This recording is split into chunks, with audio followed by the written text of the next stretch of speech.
दुल्हन ने शादी के बाद किया मना। शादी के बाद विदाई का समय था।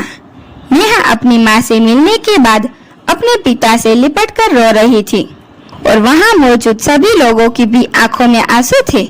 उस समय नेहा ने घूंघट निकाला हुआ था और अब उसका विदा होकर ससुराल जाने का समय हो गया था।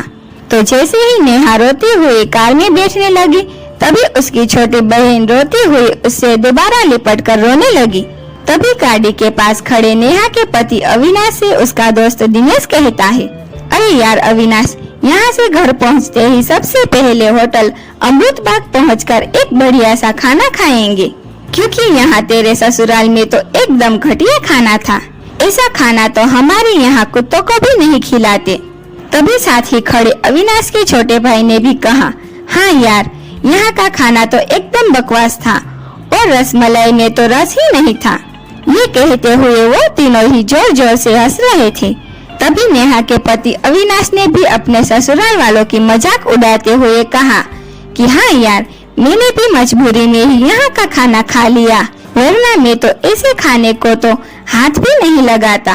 और अब पक्का हम तीनों घर पहुँचते ही होटल अमृत बाग का खाना खाएंगे।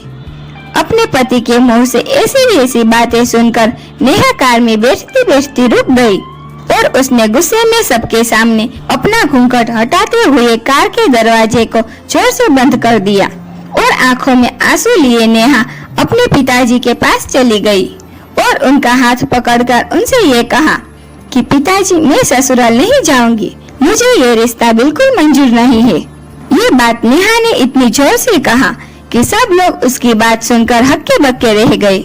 सब लोग नेहा के नजदीक आ गए और नेहा के ससुराल वालों पर तो जैसे पहाड़ ही टूट पड़ा हो। वजह क्या थी ये किसी को भी समझ नहीं आ रहा था।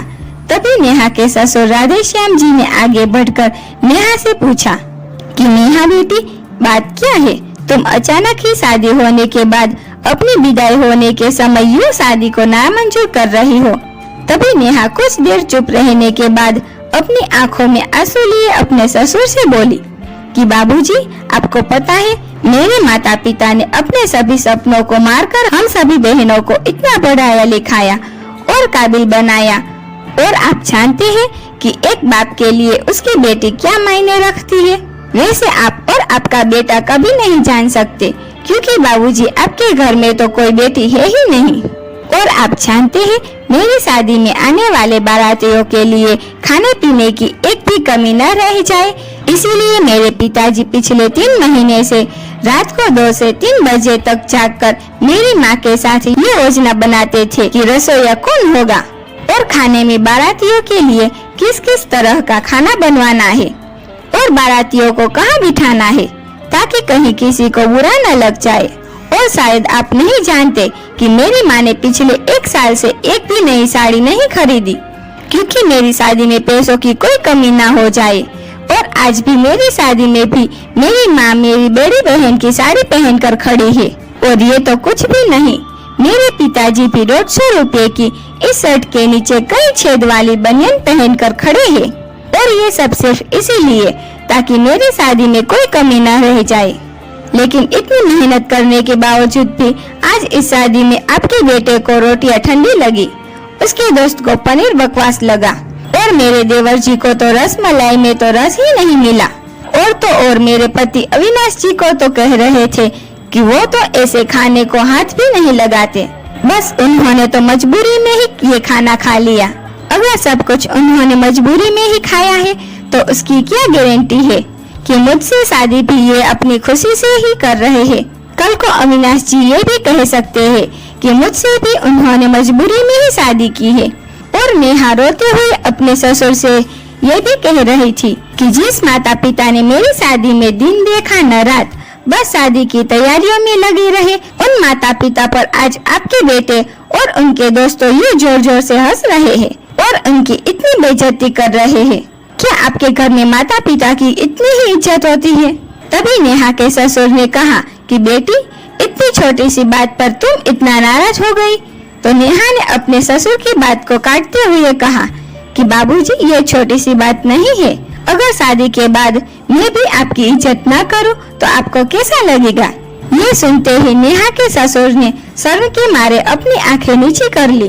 तभी नेहा ने कहा, लेकिन बाबूजी आप चिंता ना करिए, हमारे अंदर हमारे अच्छे माता पिता के संस्कार है। किसी की बेइज्जती करना ये सब हमारे माता पिता ने हमें कभी सिखाया ही नहीं है। ये सुनते ही नेहा के पिताजी दयाशंकर जी ने आंखों में आंसू लिए अपनी बेटी को गले से लगा लिया और उससे कहा कि बेटी, मुझे गर्व है कि तू मेरी बेटी है और अब तू शांत हो जा। बेटी, तुझे मेरी कसम है, इन्हें माफ कर दे और खुशी खुशी अपने ससुराल चली जा। तभी नेहा का पति अविनाश भी नेहा के पिताजी और नेहा से हाथ जोड़कर माफी मांगता है और ये कहता है कि बाबूजी, मुझे माफ कर दो, सारी गलती मेरी ही है, लेकिन आज आपकी बेटी ने मुझे एक पिता की इज्जत करना सिखा दिया और आज के बाद मैं हर किसी के माता पिता हमेशा इज्जत करूँगा। उसी वक्त नेहा के ससुर राधे श्याम जी भी आगे आकर अपनी बहू नेहा के सर पर हाथ रखकर कहते हैं कि मैं तो बहू लेने आया था, लेकिन ईश्वर बहुत कृपालु है, उसने मुझे बहू के रूप में एक बेटी दे दी और वो भी इतने अच्छे संस्कार वाली, जो कि माता पिता का भी इतना सम्मान करती है। और अब बेटी, मेरे कहने से इन नालायकों को भी माफ कर दे, मैं हाथ जोड़ता हूँ तेरे सामने। तभी नेहा अपने ससुर जी के दोनों हाथ पकड़ लेती है और कहती है कि नहीं बाबूजी, आप मेरे पिता के समान है, कृपया आप मेरे सामने हाथ मत जोड़िए। तभी नेहा के पिताजी दयाशंकर जी भी कहते हैं कि समधी जी, आप मेरी बेटी के सामने हाथ जोड़कर कृपया हमें शर्मिंदा मत कीजिए। मेरी तो आपसे बस इतनी ही प्रार्थना है कि मेरी हमेशा आप मेरी बेटी को अपनी ही बेटी समझना और इससे कभी कोई गलती हो जाए तो इसे माफ कर देना। तो राधे श्याम जी ने अपने समझी दयाशंकर जी का हौसला बढ़ाते हुए कहा कि आप बिल्कुल चिंता मत करिए, बल्कि अब तो नेहा बेटी ही हमारे पूरे घर को संभालेगी और ये ही हमारे घर की लक्ष्मी है। ये सुनकर नेहा के पिताजी बहुत खुश हो जाते हैं और अपनी बेटी को खुशी खुशी विदा कर देते हैं और नेहा अब राजी खुशी अपने ससुराल रवाना हो गई थी और अपने पीछे छोड़ गई थी आंसुओं से भीगी हुई अपनी माँ और पिताजी की आंखें और अपने पिता का वह आंगन, जिस आंगन में कल तक वह खूब हंसती खेलती थी। आज से इस आंगन की चिड़िया उड़ गई थी किसी दूर प्रदेश में। तो दोस्तों, बेटी माँ बाप का अभिमान व एक अनमोल धन होता है और दोस्तों, अपनी छाती पर पत्थर रखकर वो अपनी प्यारी बेटी और अपने जिगर के टुकड़े को उसकी शादी करके उसे विदा करता है।